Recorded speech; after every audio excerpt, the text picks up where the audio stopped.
What's going on, guys? This is Mikeinoid, and today we are going to talk about Kirby Mass Attack on the Nintendo DS. I've been trying to get into Kirby games for the past couple of years. I mean, if there's this many games, they have to be good, right? So far, Kirby Planet Robobot on the 3DS is my favorite out of the small list of Kirby games I've completed. Kirby's Dream Land, Kirby's Adventure, Kirby's Dream Land 2, and Kirby Triple Deluxe were all great. So for my next Kirby game, I decided to tackle a DS title, Kirby Mass Attack. Kirby Mass Attack released on August 4th of 2011, a few months after the original 3DS was released here in North America. So far, I've played mainline Kirby games, but Mass Attack is a spin-off game because you don't use Kirby's copy ability to defeat enemies. You jump them with 9 other Kirbies. The game starts out with Kirby exploring the islands and chilling when all of a sudden, shit happens. The Crodius and the Skull Gang wanted to drown the light in darkness, so he used his magic to split Kirby into 10 copies of himself. These 10 Kirbies are much weaker than Kirby by himself, so the last Kirby needed to retreat, and thus starts this Kirby adventure. This game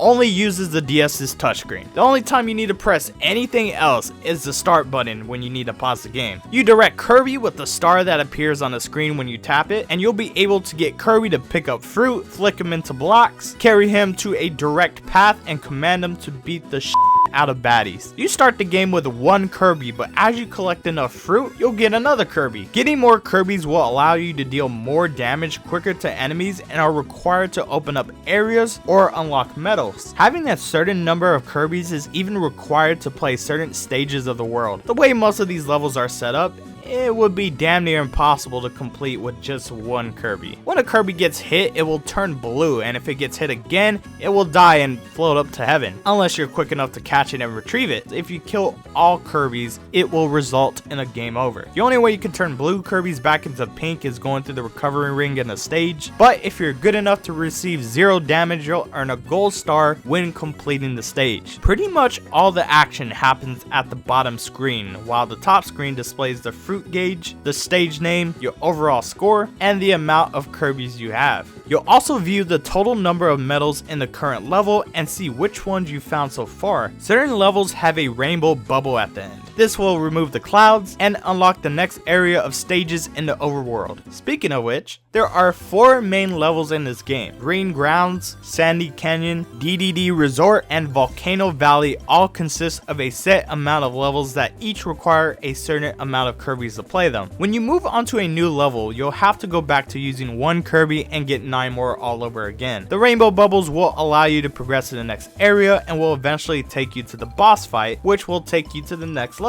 So I was initially just playing the stages that would take me to the next level quicker. Sometimes you need to press a button at the end of a certain stage to unlock another stage that will have the rainbow bubble, which was a bit tedious, but it was all good because I was able to beat this ugly looking pig at the end of level 4 to complete the Wait, I actually needed to collect those medals? Actually, you only needed the special rainbow medal in each stage to get to the true final boss, which meant I had to go back to stages I failed to get the medal or just completely skipped. Well, at least now you can travel to each level without losing your Kirbies, which is nice. Normally this would be the most time-consuming task of all time, but there are doors that will take you straight to the end that you can use when you've beaten the stage once, which would only be helpful if the door was placed after the spot where you get the rainbow medal. If you don't know where to find medals, you can talk to Daroche in his ship to get tips on where you can find them. But anyways, I did manage to find all the rainbow medals, and I was taken to level 5, Necro Nebula. This world contains modified boss fights from the previous levels. These boss fights are required to beat to progress, and you'll need to eat up fruit to gain all your Kirbies back. Once you do all that, you'll be able to fight Necrodius, and then you'll get to pummel his cheeks, grab his staff, and reunite the Kirbies back into one good old Kirby. At least story-wise. When you turn back on the game, you'll still use multiple Kirbies. The more you you play this game, the more you'll unlock extras and complete tasks on your checklist. If you achieve something in the game like finding all the fruit or finishing a level with all your Kirbies, will show up in your checklist. If you want to actually see each task, you'll need to gather enough medals to reveal each page of the checklist. Medals will also unlock a lot of cool extras like a music player, the game album to look at cutscenes, a survival mode which I didn't actually unlock because I didn't get all the medals, and a bunch of cool mini games. Field Frenzy is a fun little whack-a-mole game. Kirby Brawl Ball is a really good pinball game with boss battles. Kirby Curtain Call is a memory game where you need to remember how many Kirbies are on the screen. Dash Course is like a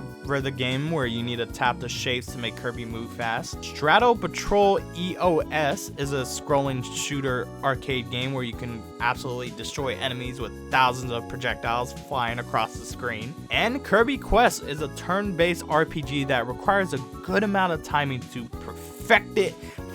This was a very interesting Kirby game. After being used to sucking up enemies and taking their powers, it was somewhat weird seeing Kirby kind of helpless on his own. Of course, Kirby is pretty tough with his gang of duplicates. It's actually pretty satisfying when you can pummel enemies and complete puzzles with a huge chunk of Kirbs. This game relies on a bunch of backtracking for medals and alternate paths, so if you're not a fan of that, I'm telling you this game might not be for you. And sometimes I'm not really a fan of those myself, but I'm a huge fan of games that utilize the DS's touchscreen, which not only this game did, but perhaps used 99% of the time. I don't think I played another DS game that uses the touchscreen more than Kirby Mass Attack. And while I do like the game mechanics, this game is not meant for emulation on PC. It's much harder to flick a Kirby at enemies and blocks, and even at this tree. But on the actual hardware, Kirby flinging is fantastic. Since Mass Attack was a late DS game, the price of it's a bit high. At least that's why I think it is, but then again, it's a Kirby game. They're usually all pretty pricey. I had my fair share of 10 hours of enjoyment of this game, and